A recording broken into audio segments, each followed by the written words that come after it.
Welcome again, everyone. My name is Dana Bond. I'm from Van City Credit Union, and I'm pleased to be speaking on behalf of the entire BWT event team. I'm so excited to welcome Olga Stachova, to our virtual stage. Olga is the CEO of Mosaic and has over 20 years of experience managing a fast-growing nonprofit organization, as well as operational expertise in program design, delivery, and evaluation. We hope to have 10 minutes of Q&A with Olga at the end of the session.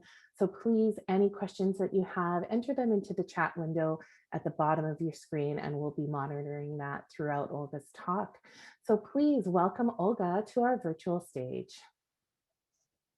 Great, thank you so much, Dana. And good afternoon, everyone. I'm truly delighted to be able to be here today as we gather to celebrate the approaching International Women's Day. I hope you've had a great meeting so far. I know it's hard to have back-to-back meetings and watch the screen all day. So if you need to go and stretch, please feel free to do so. If you need to grab something, go to eat.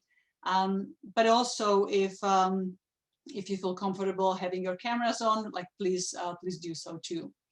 So I'd like to acknowledge, first of all, that I am joining today from the unceded and traditional territories of the Musqueam, Squamish, and Tsleil-Waututh First Nations. I recognize that I am a settler on their ancestral land, and I'm truly grateful for the opportunity to live and work on the land that they stewarded since the time immemorial. And I would like to thank the organizers for inviting me today and giving me the opportunity to share my own story, as well as the stories of the many brave international women who come to Canada every year to build new and safe life for themselves and their families. And I'm particularly excited that this event is linked to the International Women's Day, a day that carries deep meaning and special memories for me personally. I grew up in former Czechoslovakia under the communist regime. And International Women's Day was one of the most significant days in the year, celebrated widely in workplaces across the country. It was a celebration of women in workforce, their commitment, their dedication, and the incredible capacity that they had to take care of their families, as well as play a key role in our economy. And despite the many problems with the communist ideology and the way it was implemented in the former Soviet bloc, the support system that the state was able to put in place to support women's ability to work was simply outstanding. The robust network of daycares and preschools and after-school cares that was available to everyone at no cost and with no wait lists. You know, International Women's Day got a special meaning for me in fall 1989, when our generation of students marched in the streets and joined the protests that brought down communism in Czechoslovakia. And with that, my generation became the first that could study abroad, that could freely travel abroad, and that could choose to live abroad without the risk of never being able to come back and see their families again. My generation of Czechoslovak women became the first true international women with the opportunities that our parents could only dream about. And when I reflect on my immigration journey, I realized that I was fortunate to enjoy a lot of privilege. I chose to immigrate to Canada 22 years ago. It was my choice to come and build my life here. And I'm free to go back anytime, visit my parents in my home country. I was not forced out of my home by conflict or persecution. And I didn't have to risk my and my son's life to try to escape to safety. I also recognize that as a white woman, my settlement in Canada was easier. I may have faced challenges due to my immigration status, but I never had to face racism. And that is a privilege that I'm acutely aware of. And I recognize that I cannot speak on behalf of all newcomer women, and that each person's immigration journey is different and has different set of challenges and barriers. But there are elements of my immigration story that we hear from newcomers again and again. Now, I was so excited to start my new life in Vancouver. I was so keen to start working and start applying my education and experience. My permanent residency process was fast and straightforward. Canada's immigration system is based on points and you receive for your education and experience to ensure that majority of our immigrants are highly educated and have practical work experience. So I received a lot of points for my education, language, and work experience on my application. Unfortunately, the points did not translate into an ability to secure employment. I must have sent out hundreds of resumes, but I haven't received one single invitation for an interview. In Slovakia, I was a senior manager in a headhunting company. I was helping international companies set up their subsidiaries.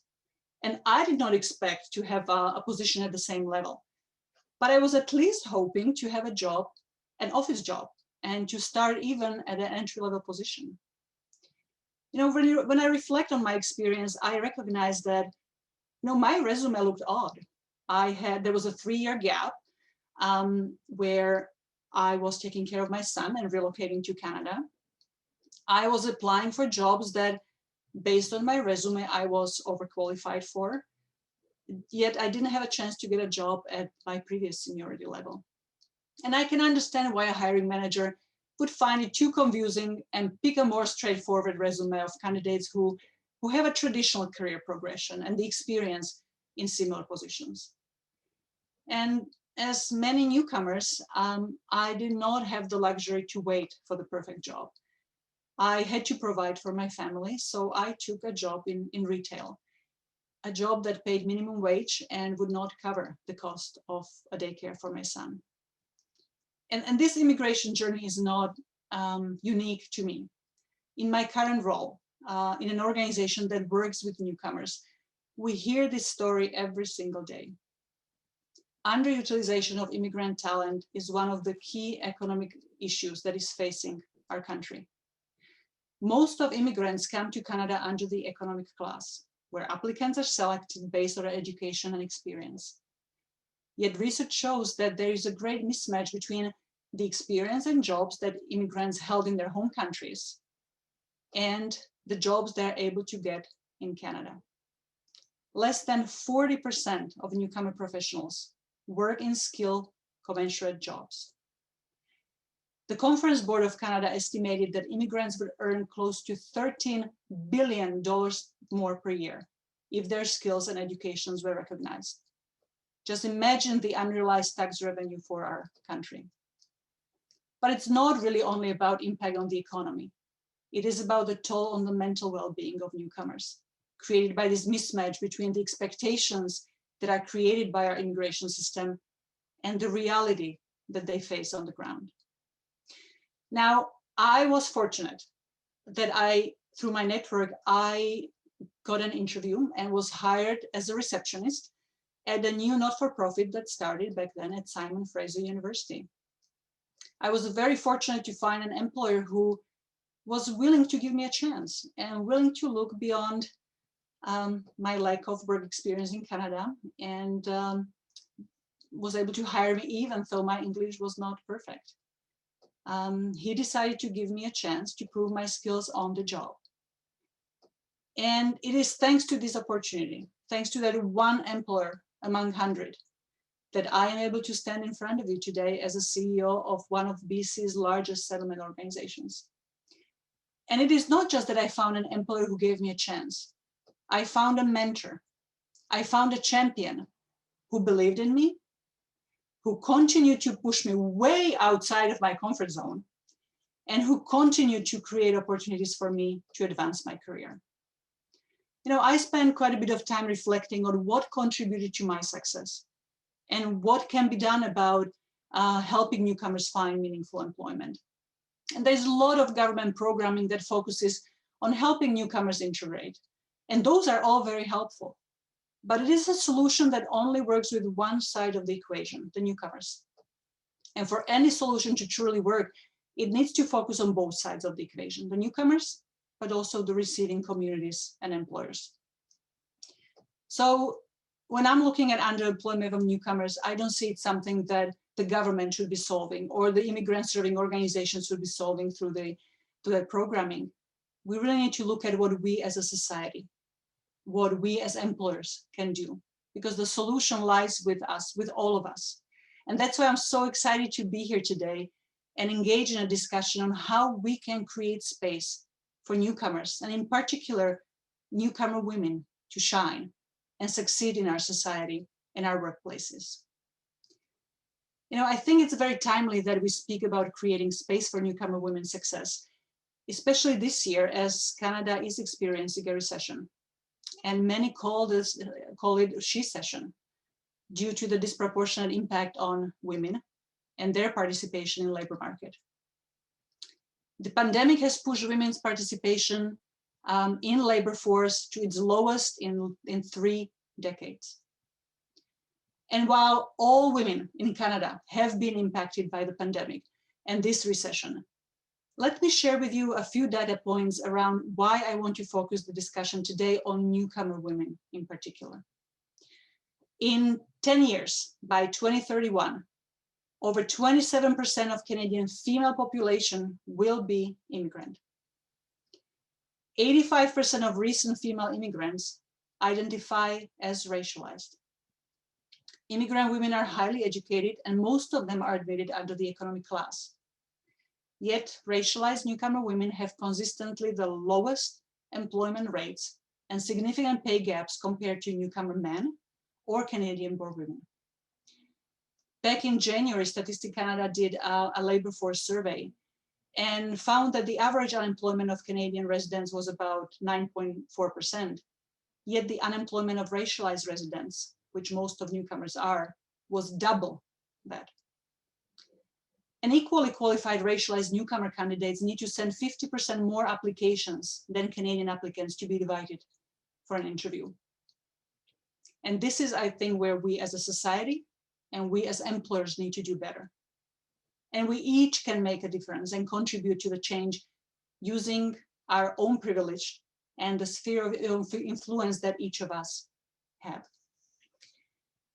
So I would like you to meet some of the amazing international women at Mosaic. Oops, too fast.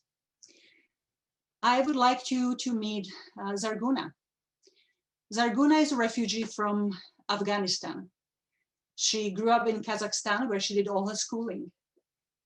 Zarguna is an international medical doctor.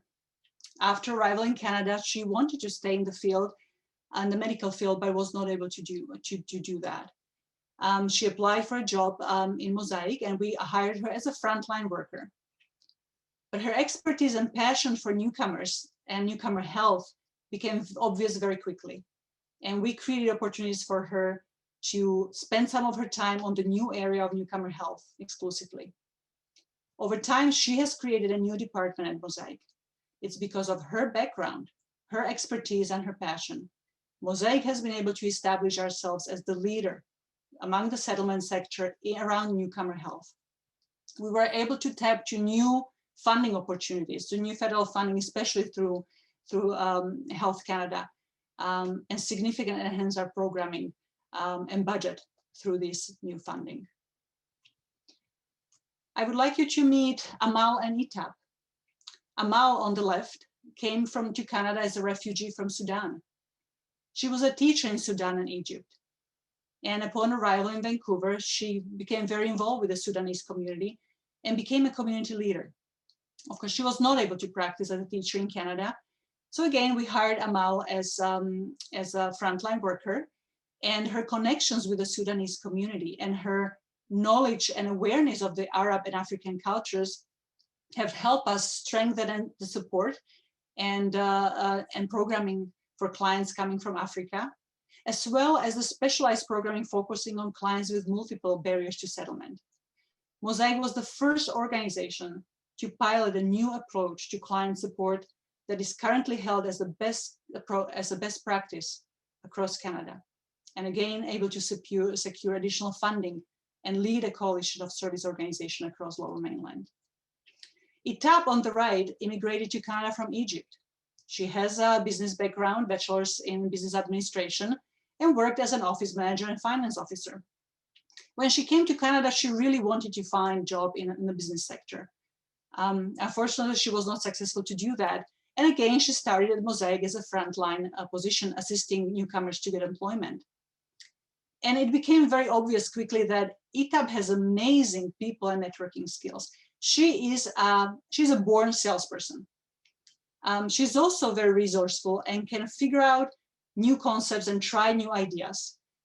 So when we brought up the idea of creating a focused employer relations strategy, ETAB ran with it.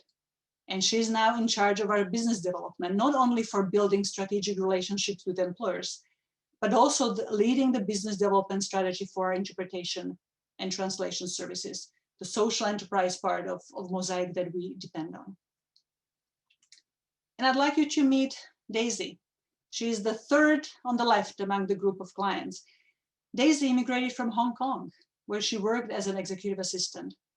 Again, she joined Mosaic as a first employer in a frontline position, and very quickly became clear she is exceptional in developing strong relationships and networks. And she also found passion for supporting immigrant seniors.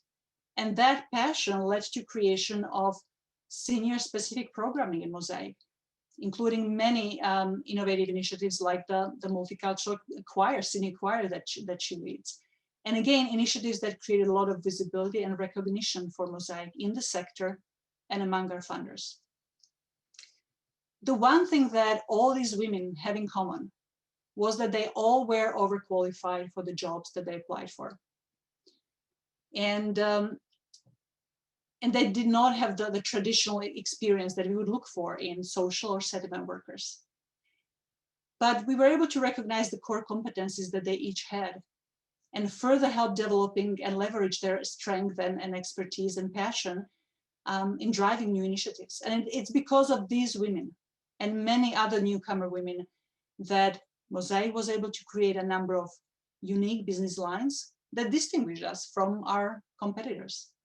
And we are only able to get there by hiring not necessarily for what we need right now at this moment, but for what could be, and by utilizing the incredible newcomer talent.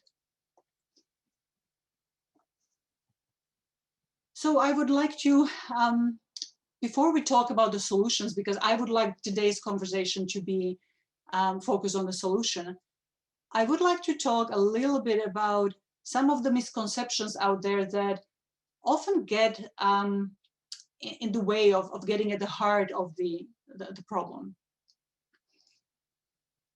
So I would like to start with first one. Oops, too fast. Underemployment of newcomers is tied to credential recognition.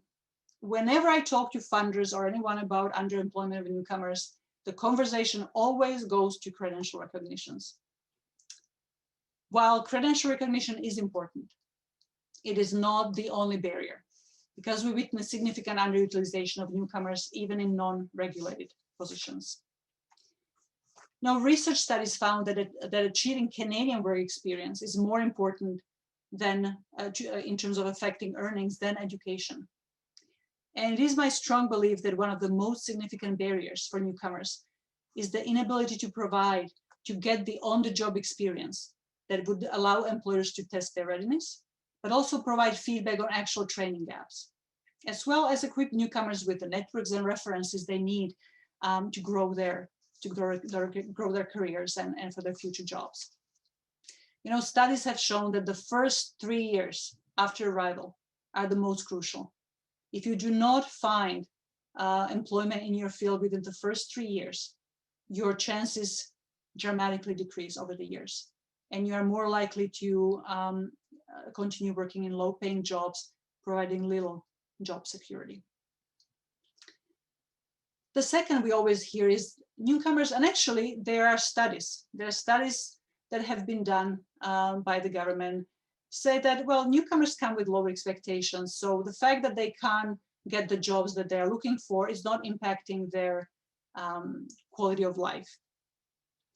And again, I do find this quite upsetting because it's far from the truth. You know, newcomers have realistic expectation when they come to Canada. They understand they are not able to restart their careers where they left off in their home countries. but at least they hope to get a job somewhere in their field. And instead, the reality is that they usually end up in low-paying menial labor jobs, and this really takes toll on their mental and physical well-being. Probably the most alarming evidence is that newcomers arrive in Canada in much better health than they find themselves 5 years after their arrival. And that is no surprise. If you work 3 jobs to be able to meet to pay the bills, the stress caused by the change in your socioeconomic situation, coupled with the lack of support networks, will catch up with you. And the third is one that I spoke to you a little bit about. Government will solve the underemployment of newcomers. Both levels of government, federal and provincial, are providing significant funding to support various upskilling and reskilling programs. And that's wonderful. But these grants usually tend to focus on the training component and rarely provide the living subsidy that newcomers would need to be able to participate, so they can afford childcare, because it's hard for newcomers to go without income for months. I would not have been able to participate in any of these programs when I first arrived. I did not have the means to afford childcare. And that is where we see a training gap. That we see as the biggest barrier for newcomers to attend and complete programming. Unfortunately, we see many newcomers dropping off and taking, again, low-paying jobs, unskilled jobs, just to be able to provide for their families. And as we look at future of work, we also need to be prepared to change how we think about reskilling and training programs. With all the technological advancements, with all the changes to how we work and to the skill sets that are required for emerging jobs, it will be the employers that will be increasingly playing more of a role in reskilling and training. Educational institutions might not be able to respond fast enough with curriculum. And going back to school might not be viable for people mid-career, whether it's newcomers or it's Canadians. I truly believe that the upskilling and reskilling programs for newcomers must be designed in partnership with employers. They should be driven by employer needs and combined with technical training, with training of Canadian workplace culture, and a true on-the-job training with the employer to be able to test drive talent. And this is certainly the approach we take when we design employment programs at Mosaic. So the bottom line is training itself does not necessarily translate into jobs. And solving the underutilization of newcomer talent really requires a buy-in from employers and intentional changes in processes and hiring processes to make them more inclusive to newcomers, as well as a more active role for employers in newcomer reskilling programs. The other misconception we always hear is it has to do with refugees. There is a perception that refugees are somehow a drain on our system, that they come with low skills and low English language skills. And again, it couldn't be further from the truth. In majority of our, immigration labels can be very misleading. Majority of the refugees who come are highly educated. They were successful professionals in their home country until they were forced out by conflict and persecution. And they're a great asset to our society. And I would like to draw your attention to the 10th Partnership for Refugees, a not-for-profit organization that was launched in 2016 to mobilize the global business community to include refugees. It's a network of over 140 employers who made a commitment to providing job opportunities for refugees in their workplaces. And if your organization is not a member yet, I would strongly encourage you to consider joining. So what I'll do, I will copy a link into the chat because this is a great resource for employers.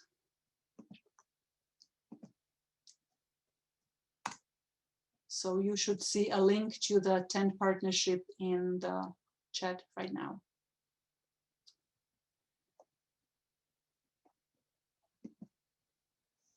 The next one, the next misconception, and the last one I'd like to talk about is that newcomers are not interested in social and civic engagement. They usually stick to their own communities. Again, not true. There is an incredible appetite from newcomers to give back to the communities that welcome them. They look for volunteer leadership opportunities, but unfortunately, often the only ones they can find are the ones within their communities or within some of the charities and social service organizations that work with them upon their arrival. Now, newcomers represent 40% of Metro Vancouver residents, and yet their representation on advisory tables and boards is still in the single digits. So now I'd like to turn to solutions, because that's the whole point of this session. So what can be done? I think the solution lies with us as a society, with us as employers, and with us as individuals. And I'd like to share with you 6 actions that each of you and your organizations can take to become allies and champions for newcomers and newcomer women. Well, the first one seems very simple: give newcomers a chance. You know, Canada has a robust system supporting young people in obtaining work experience through co-ops and internships. I'm sure many of your organizations welcome co-op students, because we all recognize that students are well trained. They just need that first job experience that will be the starting point to their career. Well, newcomers are no different. So if your organization has a co-op program or an internship program, please consider expanding it to newcomers to provide that first job experience in Canada. If you need any help with thinking it through how to structure this, please reach out to Mosaic or any other immigrant serving organization. We would be more than happy to work with you.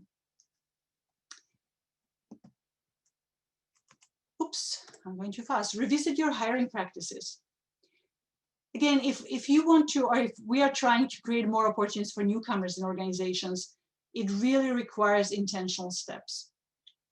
And even if you are not a hiring manager, you have the ability to champion change to hiring practices without your organization and challenging your organizations to be more inclusive for newcomers. And there's a few simple things I'll mention now. When drafting a job description, focus on the competencies that are truly required and make a distinction between the must-haves and the nice-to-haves. We've all heard that women are very reluctant to apply for positions where they don't meet majority of the requirements. Well, newcomers are exactly the same. So try to be realistic about the must-haves. I think it's always important to understand that resumes of recent immigrants may not follow the expected standards that we are used to. They will be strange. There'll be dramatic changes in the field of work. There'll be gaps, and they're not because they were intentional. Often they are a necessity to be able to secure income. So the process of resume screening will take longer, will be more complicated. And it's important to understand the unique circumstances of individuals. It's important to look at desired competencies and skills rather than maybe the job titles or education. And given that, again, the demographics of Metro Vancouver says that about 40% of residents are newcomers, your shortlist really should include 40% of newcomer candidates. You know, at the end of the day, it's really about taking a chance on someone. Now, employers increasingly focus on soft skills rather than the technical skills. There's numerous surveys about what are the key skills that employers will need in the future, and a lot of them look at things like adaptability, ability to manage change, problem solve, resiliency, critical thinking. Those are all identified as key skills for future. And it's hard to see these from a resume. It's hard to test for them in an interview. But consider this: when you see a resume of someone who has moved thousands of miles away from their home and decided to start life in a new country without their professional social networks, rebuild all of them, you see firsthand a proof of resiliency. You see proof of commitment and ability to figure out the unknown. And you see the willingness to learn new things. And I can promise one thing, you will get incredibly loyal, committed, and hardworking employees. Again, if you need help figuring out how to make recruitment processes more inclusive to newcomers, please do not hesitate to reach out. Again, either Mosaic or any other immigrant serving organization. At Mosaic, we work with hundreds of employers and would be very happy to work with you. The other one to think of is hiring for culture ed rather than culture fit. Many organizations are moving away from hiring for culture fit, and actually they removed culture fit from their hiring assessments. And there's a number of reasons to do that. Of course, when you're looking at diversity and bringing more diverse talent into organizations, we try not to hire people from our networks, not necessarily hiring people like us. And diversity is, of course, good for business, especially if you're designing products that serve increasingly diverse population. But it's also about not hiring for the current situation, for where the organization is today, but where we as an organization want to be going forward. And it can be very disruptive. And we have definitely seen it at Mosaic, as people with different mindsets will question the status quo. And as unpleasant as that could be, it is the cornerstone of success for organizations. The next one is sharing your networks. We may not like it, but securing jobs is still mainly about who we know through our networks. Again, we work with a lot of employers, and especially employers in the tech sector and digital media sectors are the first to admit that really recommended candidates get the priority. And it's very hard for outsiders to become part of the network. So just imagine how hard it is for newcomers who do not have any network to be able to have access to these opportunities. So again, consider being a mentor. Okay? All the immigrant serving organizations have mentorship program. But mentorship is key not only for getting that first jobs. It's also incredibly valuable for newcomers after finding employment, to helping them navigate the workplace and build their careers, really climb that career and corporate ladder that they're looking for. My favorite is become a champion for newcomers.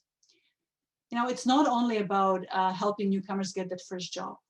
It's really helping them build their careers and to their full potential. So if you have newcomers on your team, look for stretch projects. Look for ways to push them outside their comfort zone, because that's how we learn, that's how we prove ourselves. But please be there to cheer and encourage them. Even the most talented and hardworking need someone who believes in them. Who believe that they can do it, that they deserve this particular project or promotion opportunity. You know, when I'm reflecting on my own career, one of the key drivers for my career and success was having an internal champion. And it's not only about providing opportunities, it's really about helping build myself. It was about helping to build my self-confidence. You know, it's terrifying to start working in a different language. It truly is terrifying. It requires a lot of self-confidence to stop worrying about your vocabulary and your accent and start speaking up at meetings. I remember being incredibly shy. I would not contribute at meetings, and not because I had nothing to say and nothing to contribute. I was too self-conscious. I was the only one in the room for whom English was not the first language. I knew I was not as articulate as the rest of the people around the table. So, and I was convinced that people would not take me seriously if I couldn't speak as eloquently as the rest of them. So I kept my mouth shut. I was too embarrassed to speak. And again, I was so fortunate to have that champion who knew that I was the subject matter expert, who encouraged me to speak up and would amplify what I said in meetings. And that made a huge difference for me. You know, even now, 20 years later, I am still very self-conscious when I speak in public or give live interviews. There's always this fear at the back of your mind that at the critical moment, you won't be able to come up with the right word. But practice definitely helps. So think about your colleagues who might have the same insecurities about speaking up, and consider what you could do to show them that you value their input, that what they're saying is valuable, that you want their insights, and create opportunities for them to practice and speak up, but also help amplify their voices in meetings and amplify their successes across the organization. And the last one I'll talk about is creating opportunities for volunteer leadership. If your organization has an external advisory committee or a governance committee, do they represent the demographics of Metro Vancouver? With Newcomers representing over 40% of Metro Vancouver residents, are their voices represented around your decision-making tables? I would also like to touch a little bit on diversity and the importance to move from two-dimensional diversity. We saw a great focus on increasing representation of women over the past decades. And currently we see a big focus on increasing representation of people of color. But ultimately, it should be about looking at a broader diversity and representation of lived experiences. And again, if you are looking for diverse talent pool of candidates for advisory committees, for boards, please reach out to Mosaic. There is an incredible pool of volunteers who are looking for meaningful engagement and volunteer leadership opportunities.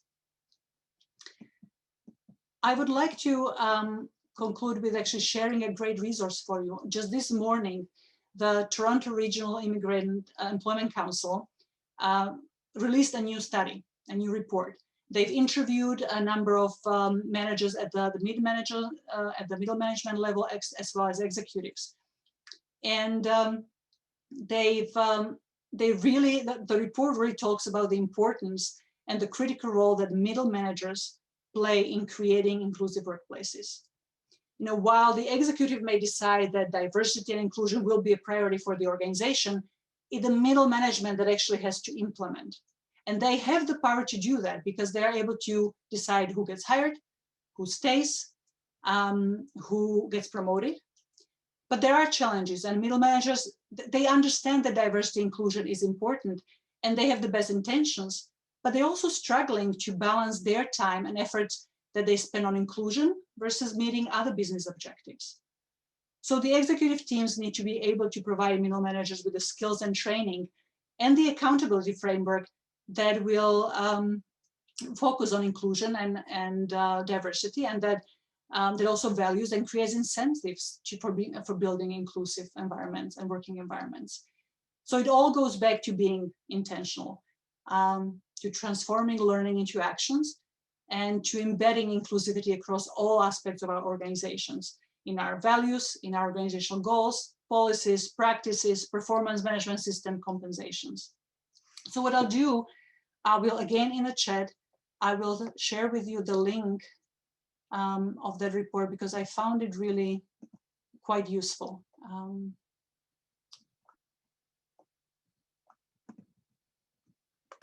So I'll place that in the chat.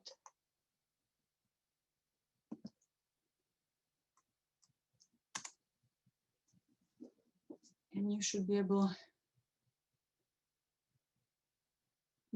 to see there. It's really worthwhile reviewing. And you will also see some other great reports on the TRAG website that provide concrete tips and tools.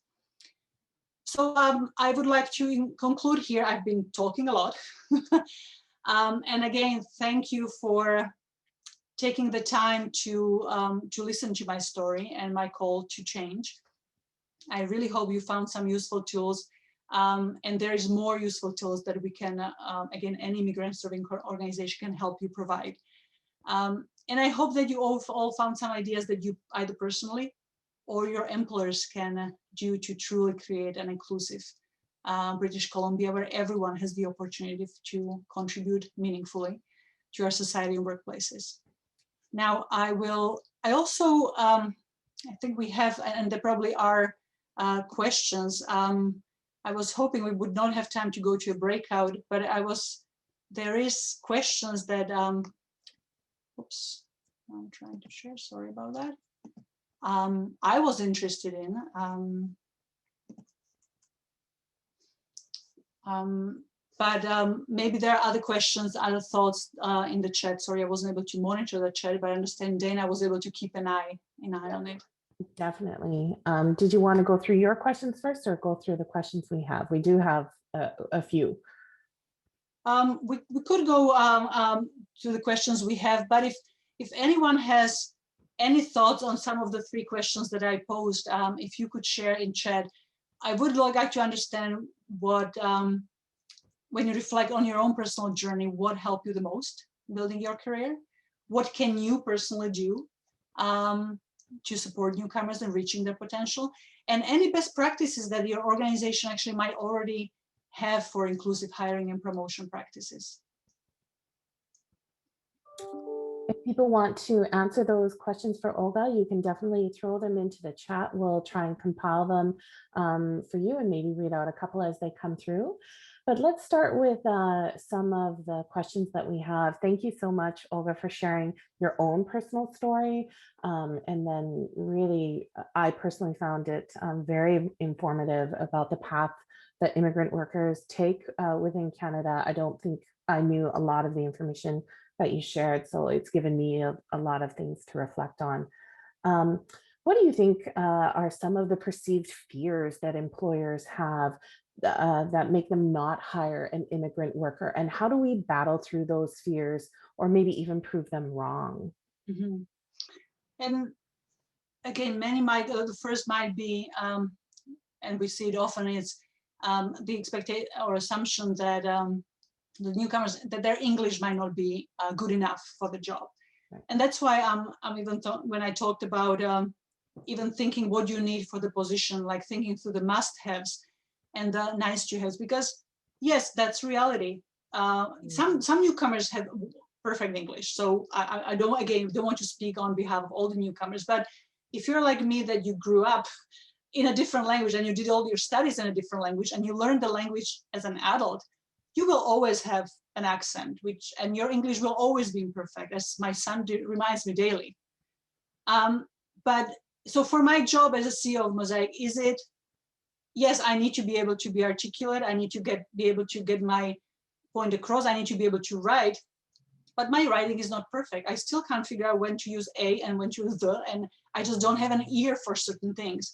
So think of your expectation, like it's not realistic to expect that their English will be perfect. It will not. But is their English good enough to actually do the job they're supposed to be doing? And what can you as an employer do to support them? Because again, there's programs out there that provide language training, on-the-job language training. You can partner with immigrant service organizations to do that. So I think the assumption, or maybe we need to change our mindset to understand we as an employer, because I'm an employer too. I'm speaking on behalf of Mosaic, who hires a lot of immigrants. We have an obligation to pay. So I'm not expecting the candidate to come perfect. I'm expecting that as an employer, we'll have a role in training. It might be training with the technical skills. It might be some of the soft skills. It might be support with language skills. And then the next, I think, is the worry that somehow newcomers will not fit, that maybe their cultural background is very different than our background. But again, that's why I talked about the cultural fit, where yes, people come from different backgrounds with different lived experiences, but that is not a threat. That actually enriches you and your ability to serve your clients, because we all create products or services for the clients out there who are increasingly diverse. So if you don't have people on the team who represent this clientele, you'll never know how to meet the needs in the products or services. So you need that varied experience. So yes, there will be people who might need some help with figuring out how the workplace functions. But again, there's so many workshops, there's so many organizations providing cultural competency training. We do it for all the newcomers, but it's not something that just is done to the newcomers. It's something that we as employers also need to do and understand. yes, we'll make the commitment, we'll work with the newcomers, we'll match them with a mentor to help them figure out, well, how do you navigate the workplaces? When do you speak up, when you don't speak up, when do you say yes? All this could be worked through. Yes, it's more work from the employer side. Mm-hmm. Thank you. From Rhonda, as women, how can we fight for recognition of the skills of specifically immigrant women and make it easier for them to get jobs? I think, again, the change starts with us. My worry is that so far it's been something that the government will do, or the various bodies that are responsible for credential recognition, somehow they manage to change the processes. Well, yes, there needs to be a change. But the biggest change is all of us. Right. So when I was working in my first not-for-profit that gave me a job, and I was progressing through the career, I made a point of making sure that I forced the organization to revisit of how we are hiring. And we revamped the complete hiring process. We did not just value the exact experience. We said, there is someone who is new, who is a newcomer. Look through their resume, look for the competencies we are looking for, bring them for their interview, give them a chance. And we've done that. So it's intentional of how it has to be a priority. There has to be buy-in. There has to be someone who is championing it. Mm-hmm. And yes, it is a lot of work, but down the road, it will serve you better as an organization, and it will create a huge change in lives of the newcomers. Yes, it will require revamping how we post, where we advertise. It's also where you look for the sources of newcomers, where you advertise, where people see your ads, how you interview, and bring and partner. If you are truly committed, again, Mosaic would be happy to partner with you, any immigrant serving organization. We do it every single day. Yes, you might need advice. The newcomers need advice how to navigate. You might need advice how to work with newcomers, but the expertise is there. We collectively have that expertise if we could partner and work together. Mm-hmm. But it requires the champions from within. And that probably starts with each of us.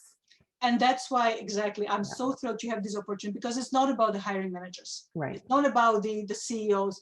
It's with all of us. We all have power. We all have influence in our sphere of influence, and we all hold our employers accountable. We can all work there. And what are you doing to this cause? Because all employers are very now attuned to the causes that their staff are passionate about. Mm-hmm.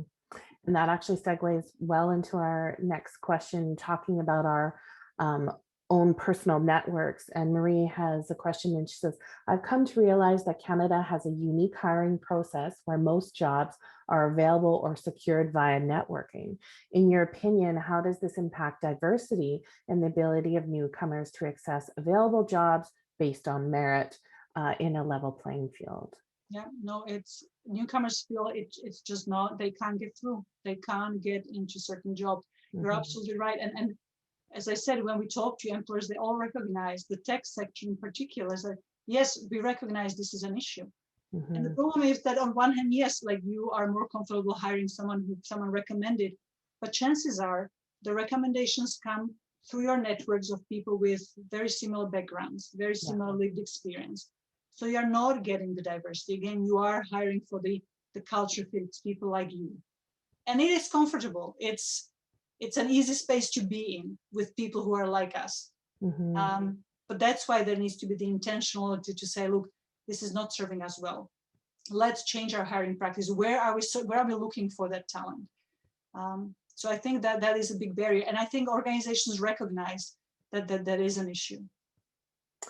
And actually, speaking about hiring practices, segues well into our next question, I actually turned it into a question. It was more of a statement from Liz, but about, do you think that we need to develop e-recruitment systems that remove obvious barriers, such as names or locations or different things like that, to help become more blind in our hiring practices?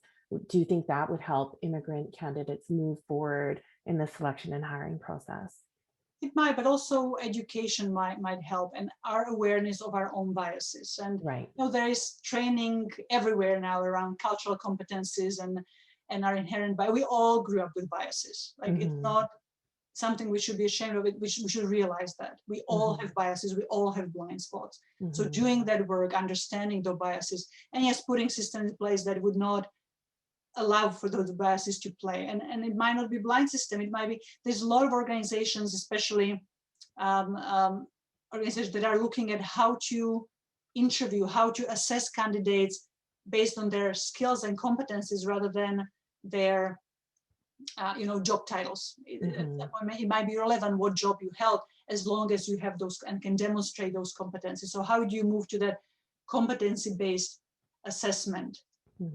But also in the pro, like those checkpoints that you make, yes, you do your screening. Yeah, what are the criteria? And just looking, are the criteria for the first screening, are they actually excluding newcomers? If your short list doesn't come up with approximately 40% of newcomers, people who are not born in Canada, then there might be something wrong because we are not representing the demographics of Vancouver and assume, like, the assumption is the demographics of the applicants pool.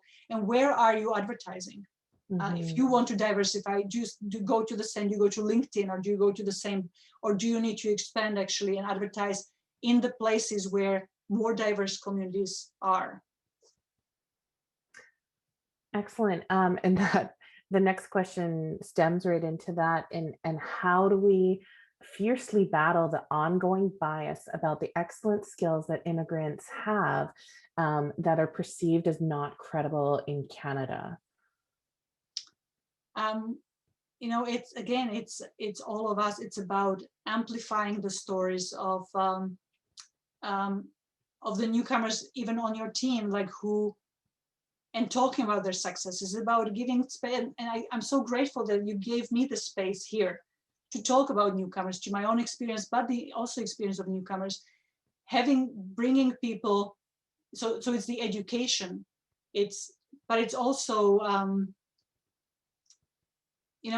again, recognizing and celebrating the talent you already have in the organization and giving newcomers the opportunity. And again, a big part of my success was someone actually celebrated my accomplishments, someone amplified them, someone talked about them in our organization, among our partners. So it was also changing the perception. Yes, there is a newcomer, and yes, I'm interacting with her, and her English might not be perfect, but she's an expert. She brings value with how we talk about newcomers, because newcomers often might not say I might not talk about I did this. They might say, well, we did this. If you come for a culture that really look at the collective, people are not going to sing their own praises. Right. It's foreign, so someone else ought to. And it's, again, with all of us. It's up to all of us.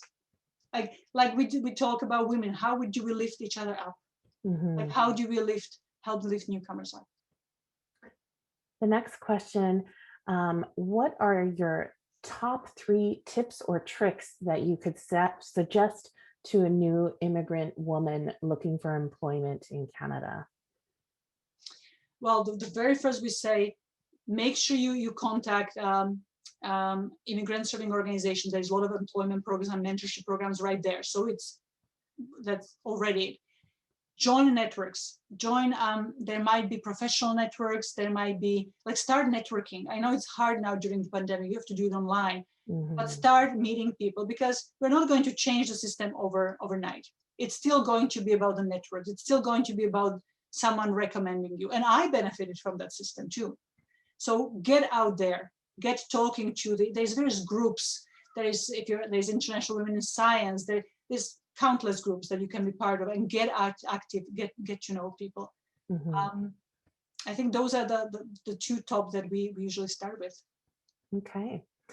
The next question, are there company partnerships that you have at Mosaic where you're able to offer newcomer resources to companies? We do a lot of, it starts with training. We do a lot of intercultural competency training. We work quite a bit with employers on how to support newcomers, how to build inclusive teams. But also, I think the more meaningful ones is where we actually work together on hiring. So, for example, we're working with Traction on Demand, who are a provider of Salesforce databases. They create databases. So we actually partnered with them to look at a pool of candidates who have some background in software development and who had interest in focusing on CRMs. We brought them together. Traction on Demand actually brought their people who did some of the training. So we did the training, but in the meantime, they also interacted with the candidates. And at the end, they provided on-the-job opportunities for the clients. So, and from that, the company could actually choose, because they got to test drive talent, and they could handpick people that they might benefit from.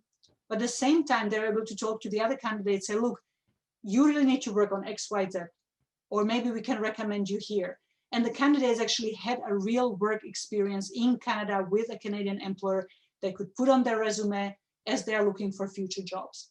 So I think those are the partnerships that are so meaningful. And that's why when I talk about the government programs, any government program or any program, employment program should be built with employers, because employers play a key role, and you can play a key role in offering that first job opportunity. And again, I think we shouldn't underestimate the importance of things like co-ops. Please, if your organization has co-op programs, we all do, we all accept students. They come to Mosaic every summer.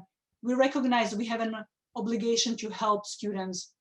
Please think about expanding it to newcomers and providing that opportunity. I think that would be if we can make a difference, that would be the most significant way we can make a difference in newcomer lives.